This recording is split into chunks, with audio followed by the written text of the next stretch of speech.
Saudações, senhoras e senhores, aqui é o irmão Diogo Rafael Moreira do site controversiacatólica.com. Esta aula de Catecismo da Doutrina Cristã vai tratar do tema honrar pai e mãe. Este é o quarto mandamento da lei de Deus e ele é tão importante que eu procurei dividi-lo em duas partes. Então, nesta primeira parte, nós vamos falar sobre o significado deste mandamento de uma forma geral. Vamos também entrar em alguns pormenores sobre os deveres dos filhos com relação aos pais. No próximo, nós vamos explicar sobre os deveres dos pais para com os filhos. Esse será um outro vídeo e também nós vamos entrar um pouco em alguns detalhes sobre como deve ser também a nossa atitude e por que assim deve ser perante a autoridade civil e eclesiástica. Porque, na verdade, o quarto mandamento ele também se estende, além do nosso pai e da nossa mãe terrenos, também se estende a toda a autoridade, todo o nosso superior em autoridade. E é isso mesmo que nós vamos descobrir nesta aula. Então, o que quer dizer honrar pai e mãe? Honrar pai e mãe significa que eu devo amor, respeito e obediência aos meus pais, obviamente, mas também a todos os que me são superiores em autoridade. Então, isso se estende ao patrão, isso se estende ao professor, isso se estende ao governante, que qualquer que seja o cargo que ele tenha, claro, também ao sacerdote, ao confessor, ao diretor espiritual. A todos esses nós devemos amor, respeito e obediência. E nós vamos falar um pouco mais sobre a natureza desse amor, respeito e obediência. Tudo isso, nós vamos ver, é honrar. Honrar pai e mãe. A palavra honrar, ela significa tudo isso. Mas antes, eu queria que você prestasse atenção no contexto desse mandamento. Você vê que esse mandamento ele vem logo depois dos 3 mandamentos sobre Deus. Aqueles que nós vimos nas aulas anteriores. Que amar a Deus sobre todas as coisas, não tomar o seu santo nome em vão e guardar domingos e festas. E por que vem logo depois? Vem logo depois porque as autoridades, especialmente os nossos pais, eles são representantes de Deus. E assim como a Deus nós devemos, sem dúvida, a máxima homenagem, devemos também aos nossos pais uma certa homenagem. Porque eles são representantes de Deus. Então, esse é um ponto importante. Deus ele poderia ter cuidado de nós diretamente se assim o quisesse. Não necessitaria utilizar serviço dos nossos pais, dos governantes, dos nossos diretores espirituais, do sacerdócio em geral. Ele não precisaria. Porém, Deus quis ser servido, ele quis usar também desses ministros, de representantes, é a vontade de Deus. E assim também é a vontade de Deus ser honrado neles. E por isso, honrar pai e mãe. Então, essa paternidade terrena, essas autoridades, elas são uma derivação, um apêndice da autoridade divina. Por isso que uma ofensa à autoridade paterna é uma ofensa também à autoridade divina. Uma ofensa à autoridade constituída por Deus, uma rebelião contra ela, também é uma rebelião contra o próprio Deus que a constituiu. Nós estamos acostumados, nos tempos modernos, a ver as autoridades como representantes do povo. Isto é erro. Na verdade, as autoridades são representantes de Deus. E é por isso que há um amor, um respeito, uma obediência intrínseca na própria natureza da autoridade que nós devemos às pessoas constituídas em autoridade. E é isso que muitas vezes nós esquecemos. Se não estão nos servindo como deveria, então não prestam. Não. Em primeiro lugar, o que eles são? O que é a natureza desse cargo? Bem, eles são representantes de Deus. Em primeiro lugar. Então, ainda que indignos, são representantes de Deus. E esse é um ponto bastante importante sobre esse quarto mandamento da lei de Deus. E nós já percebemos isso vendo que ele vem logo depois, né, dos 3 mandamentos referentes a Deus. Então, o nosso próximo, em primeiro lugar, é o nosso superior e a autoridade constituída.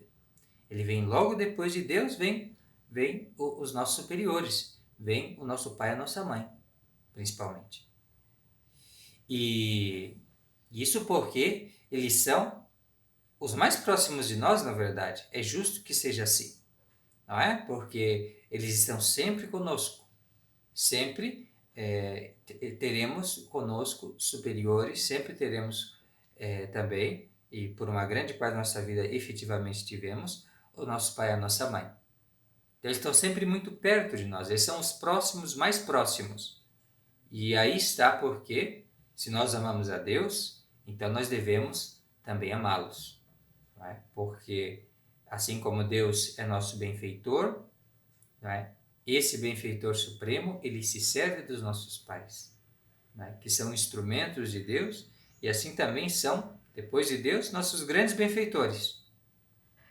E aí nós vemos que, se nós realmente amamos a Deus, nós vamos também amar o nosso próximo, e especialmente esses que são tão parecidos com Deus.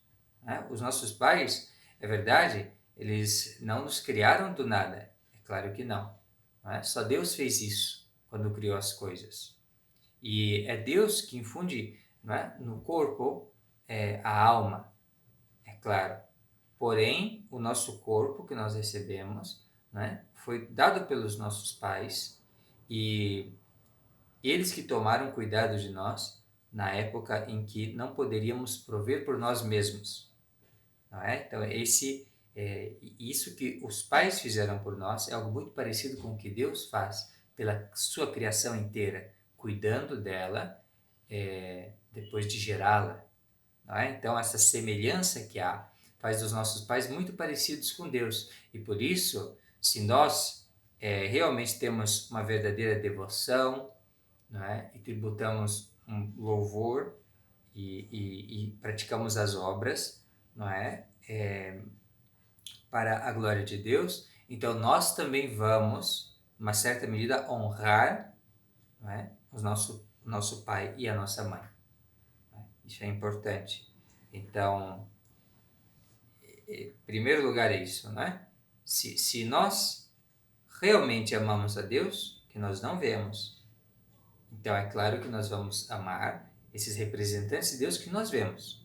Agora, se você diz que você ama a Deus que não vê, mas não ama os seus pais que estão aí quase sempre diante dos teus olhos, isso não é bem verdade. Até porque Deus, que dizemos que amamos, nos manda amar o nosso pai e a nossa mãe.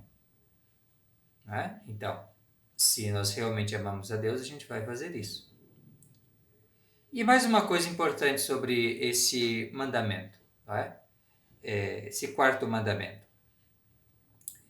é que ele pede que os filhos, eles não só de uma forma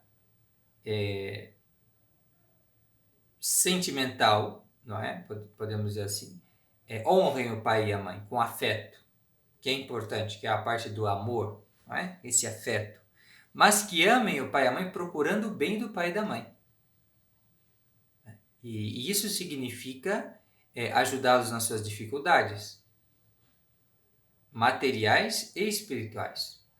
Isso significa suportar os seus defeitos. Isso significa rezar por eles, de fato, rezar por eles, pela sua santificação, para que cresçam na graça de Deus. Isso significa também, nas angústias da vida, consolá-los. Consolar o pai e a mãe quando eles estão tristes, consolá-los. Significa quando eles estão doentes, é procurar, por um lado, o médico para o corpo e o sacerdote para a alma, para que possam, se for o caso, bem se encaminhar, né? Se for da vontade de Deus, recuperar a saúde, se não for da vontade de Deus, que tenham a saúde da alma que vai os levar para a glória. E quando eles morrerem, chorar, sofrer a sua perda e também pedir para oferecer missas pela alma deles, rezar pela alma deles também. Isso é amar o pai e a mãe de verdade. Um afeto que não é apenas aquele sentimentalismo lá no Dia das Mães, no Dia dos Pais, mas que se traduz em atos concretos da vida. É não jogar o pai e a mãe em qualquer canto, depois que eles estão velhos. Não desprezá-los. Porque quando nós éramos pequenos, eles não nos desprezaram.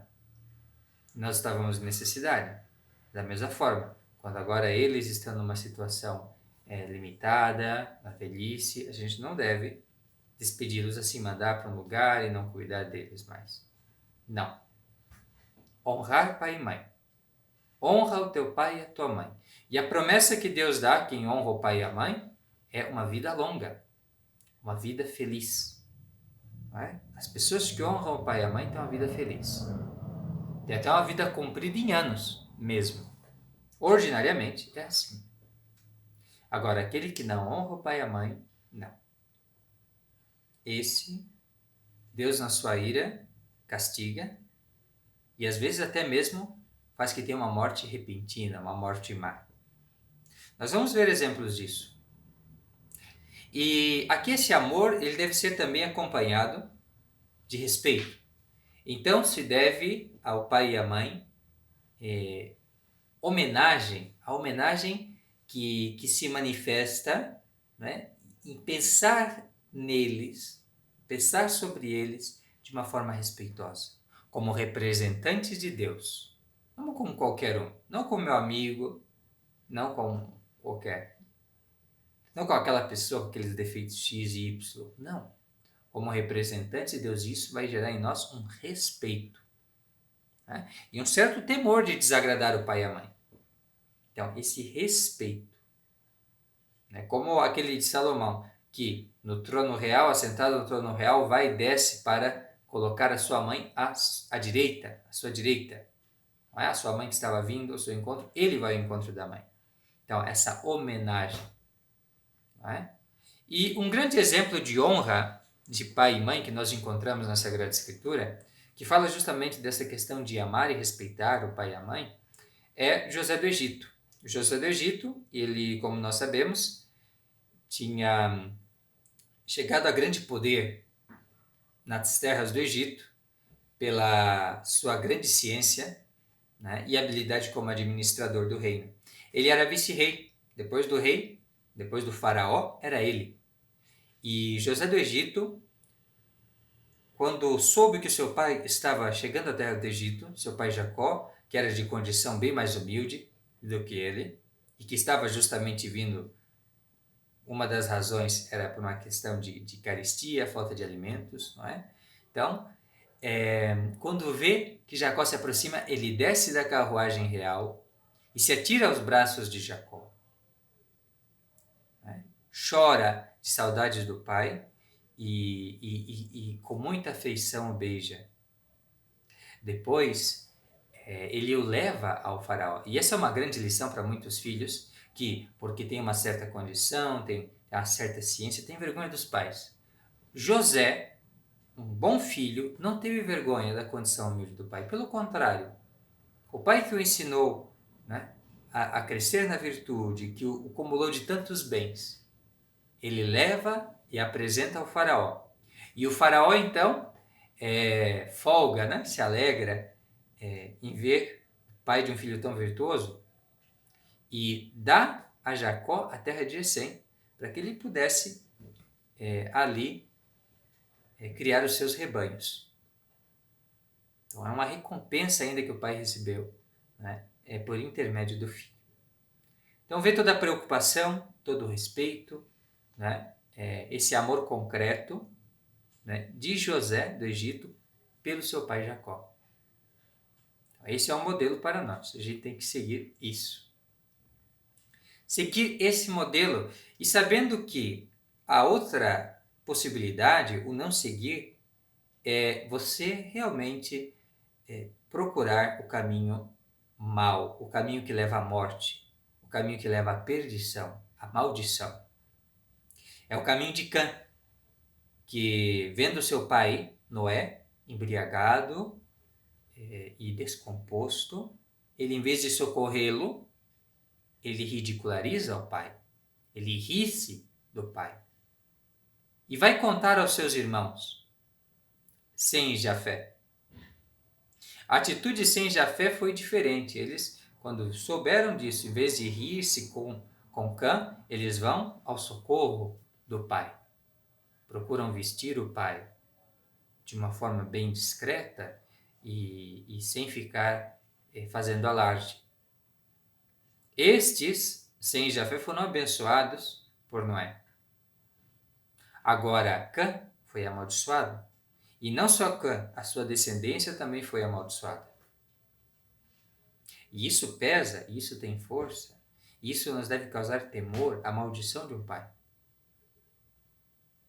Empiricamente, falando aqui de experiência, a gente sabe que quando o pai não abençoa um filho, o que o filho faz, o que ele vem a fazer depois, nada dá fruto. Nós sabemos disso. E prosseguindo então, a gente pode falar também da questão da obediência. Isso é uma questão bem importante.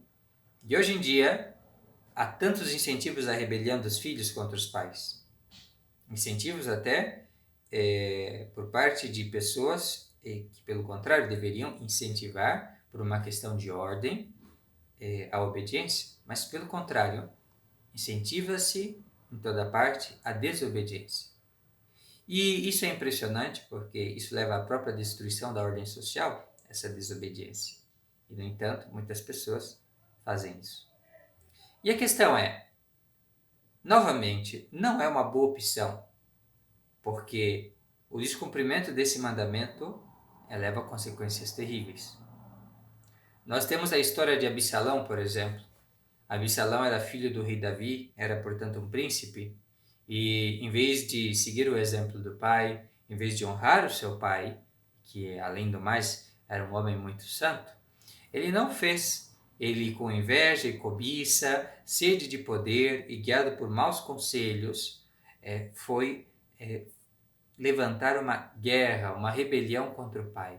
E levou parte do povo consigo e chegou mesmo a perseguir o seu pai, que não só era o seu pai, mas também o rei de Israel. E perseguiu Davi, e o que acontece é que teve um fim terrível. Deus não foi favorável a Absalão. Muito pelo contrário. O exército de Absalão foi derrotado. 20.000 homens caíram por terra. E o próprio Absalão teve uma morte terrível. Absalão, ele, além de ser um rebelde, era vaidoso. Cultivava uma grande cabeleira. E essa mesma cabeleira lhe seria o que levaria ele, né, à morte. Porque, galgando, né, andando a cavalo, ele acaba prendendo esta cabeleira num frondoso carvalho, uma grande árvore, e nisto fica pendurado, suspenso. Né? E aí vem Joabe, que era general de Davi, contra as ordens do próprio Davi, que ainda assim não queria a morte do filho rebelde. Tão piedoso era Davi, não queria a morte do filho rebelde, queria que ele conservasse a vida. Mas ainda assim Joabe, sabendo disso, que ele estava lá, foi e lhe cravou no coração 3 flechas. E assim morreu Absalão. Uma morte terrível e grande castigo ao filho rebelde. Grande castigo ao filho rebelde. Então, muita atenção. Esse não é um caminho bom. E nós vemos, em geral, a morte péssima dos filhos maus. Nós sabemos também que Deus costuma, quando não castiga dessa maneira os maus filhos, costuma também que eles, quando se tornam pais, tenham filhos tão péssimos quanto eles mesmos foram. Então você tem, por exemplo, aquela história do pai, do filho, que era violento com seu pai. E chegou ao excesso de puxar o pai pelos cabelos, até a porta de casa. E aconteceu que esse filho rebelde também se tornou pai. E o que sucedeu com ele? Sucedeu que quando o próprio filho saiu tão cruel quanto ele. E também num dia de ira, da parte desse filho contra o pai, pegou ele, o pai, pelo cabelo e puxou. E assim lembrou esse mau filho, né, do que tinha feito ao seu pai. E quando era puxado pelo seu filho, então, ele diz, detente. Ele já estava sendo arrastado para fora da porta. Ele disse, detente.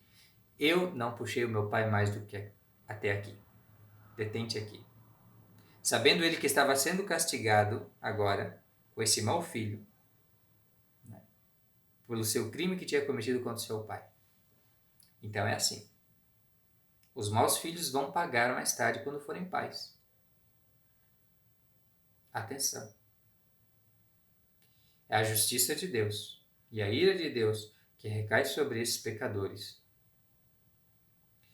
E também tem aquela história de um outro que era um pouco mais rico e possuindo meios para cuidar do pai, em domicílio, com toda a atenção e todo carinho, ainda assim o mandou para um asilo qualquer, inóspito, horrível. E sucede que o pai passava frio e ele soube e mandou, por meio do seu filho, 2 mantinhas, rotas, desajeitadas, para o pai, para não dizer que não mandou nada. E o filho, porém, entregou ao velho apenas 2. Apenas uma. A outra ele reteve consigo. E chegou em casa com aquela manta ainda, em sua posse. E o pai então lhe perguntou, mas por que não deste as duas mantas ao teu avô e voltaste com uma? E ele então respondeu,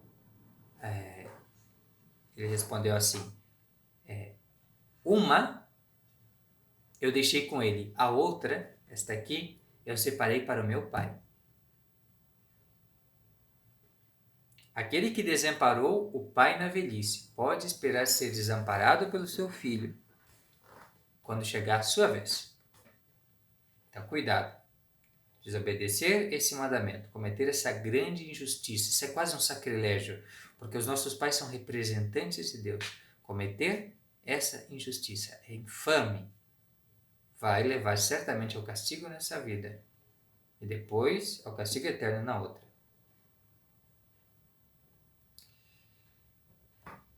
E, no entanto, a gente tem um modelo também de obediência, e esse modelo é Jesus Cristo. Jesus Cristo é o grande modelo de obediência que nós devemos seguir.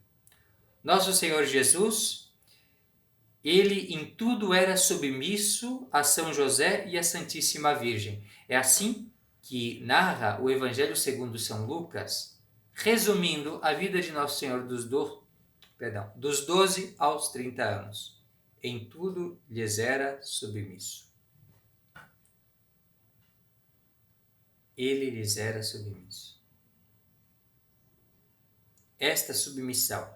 E aí você vai dizer assim, mas eu sou mais sábio do que o meu pai. Eu tenho mais meios, mais poder do que o meu pai. Eu sei mais. Eu tive acesso a mais coisas que o meu pai. Então eu tenho mais capacidade de julgar, de governar as coisas e tal. E aí a gente tem que lembrar que Nosso Senhor era a sabedoria encarnada, que Nosso Senhor era o onipotente Deus, Criador de todas as coisas. E ainda assim ele se submeteu a São José e a Nossa Senhora. Ainda assim. Veja que exemplo de honra do pai e da mãe, de obediência que Nosso Senhor nos deu. E, no entanto, Nosso Senhor também, exemplo de obediência, nos deu também uma outra lição. Nos ensinou que essa honra que nós devemos aos nossos pais não pode ser maior do que a honra que nós devemos a Deus.